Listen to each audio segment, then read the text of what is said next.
So the acoustic lab is fully in the works today. It seems like. Um, I kind of just freaked out on my dog for something that my dog didn't do because they view us all as fleas. So that's cool.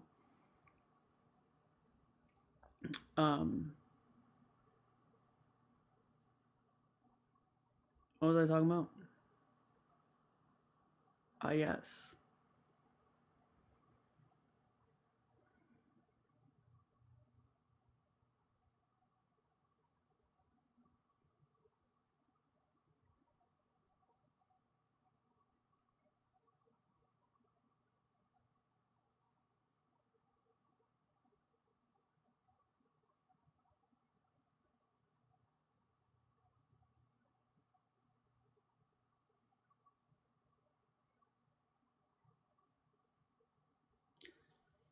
Let's talk about the hole in my heart,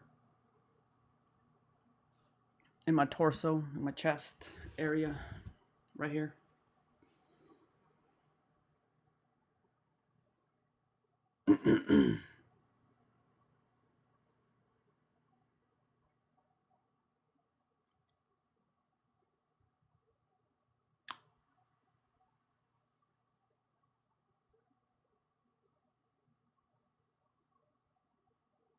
When I was younger, um, I went on a hike with some friends, and we were trying to decide what to do after the hike. And when we were trying to figure out what to do, they all like turned towards me to like for me to be the deciding factor into what we were going to do, and I really didn't like that. So I uh, told them to choose amongst themselves, and after that interaction, one of them took me aside and talked to me. And he's like, "Some people are born to be leaders," and my entire life has been a rejection of that principle. Um, and when we talk about the hole in my chest, insofar as how I don't fit morally within the structures that are within what I consider to be the monument to zero that we live in today. Um,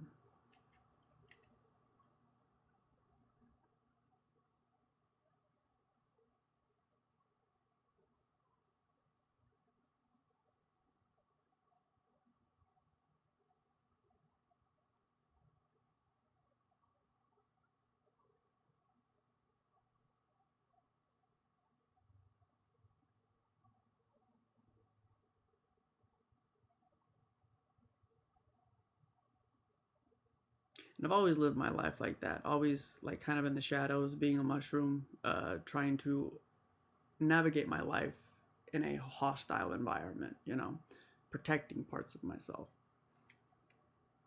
Um, when I was born here in the States, and then I moved to Mexico when I was 1 year old, and I came back when I was 4 or 5, I want to say. And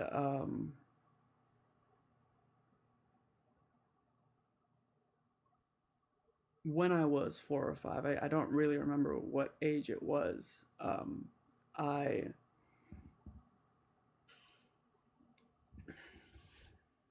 I got molested by these two by twins. They were about double my age. I want to say maybe like 10 years old, 11, 12. Um, and in the context of like being born within the confines of this organization, um, I have been made to do things that they did in the background, but I wasn't really privy to. Um, I got molested when I was 4 or 5. I can't remember. Um, and I didn't say anything about it to anybody. Um, but it kind of set me on a path in just like trying to figure out how humans worked, like why they did the things that they do. And I started reading a lot, like about science. I loved reading, just delving into like different worlds, escaping this one. Um, and in third grade, um, I moved back to Mexico, and my cousins, while I was over there, um,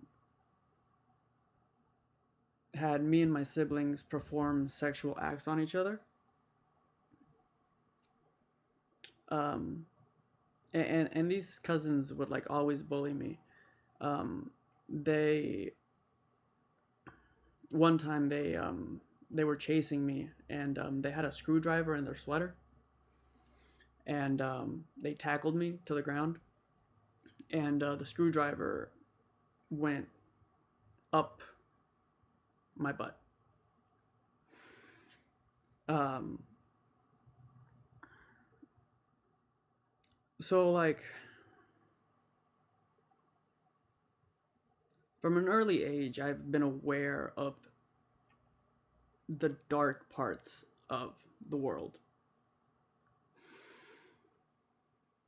and I, as a kid, trying to figure out why the world worked at it, how it does, trying to build theory of mind for people, all that kind of stuff. I got really into science, and I started to see people as like I started seeing I started looking at life more like an anthropological excursion, just like trying to see why people acted the way that they did, um and that was me all the way up until like sixth grade. um I stayed mostly in the library. I played chess with people, um and I mostly stayed to myself. When I got to middle school, um, my horizons started opening up just because of the fact that I was like the epicenter of this organization now. So people started coming into my life, noise started coming into my life. And I always held this ideal as to how the world could be because I knew what the underbelly of this world was. And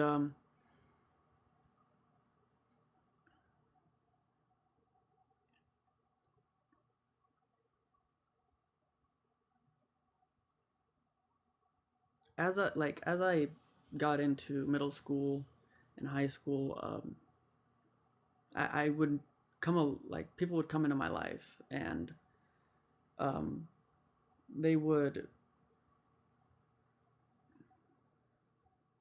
still be stuck within the confines of the system as it stood. But as I got to know them, I learned about aspects of themselves that they hide from the world. And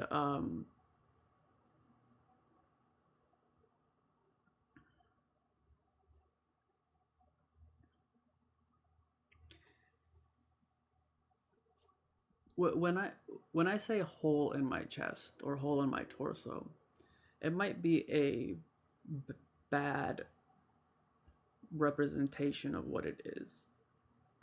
It's more like a backpack. The fact that it's infinite, don't pay attention to that, but it's more like a backpack. Here's what I mean is throughout my life, I have people have come into my life, and I will try to give them, good advice. Try to be like, hey, this is a way that you could do things, and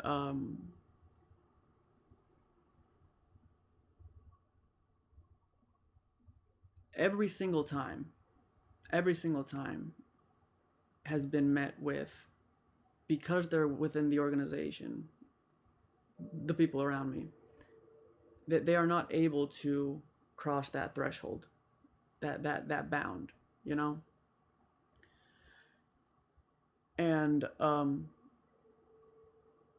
so what I do is I swallow them, I eat them,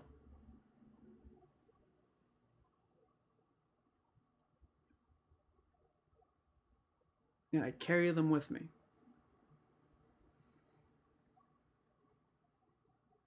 Every person that I've met, every disappointment, every laugh, every beautiful moment that makes creation, I carry it with me.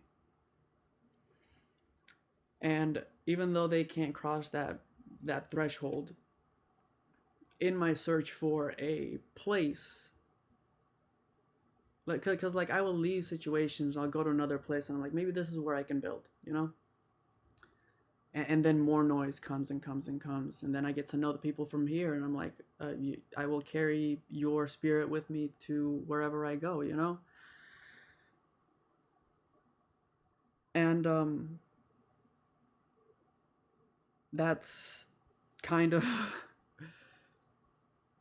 that's why I have the hole in my chest, because in some regards, like I could live happily in any of these little islands, let's call them, but there is something greater out there, and to in some way I have to steel myself, because I will get lost in the milieu of the civilization as it stands today. So I swallow them. I swallow the beautiful moments that we share. I swallow memories. I swallow all of it, and I carry it with me while I continue on this path to like try to find a place in which something new can bloom.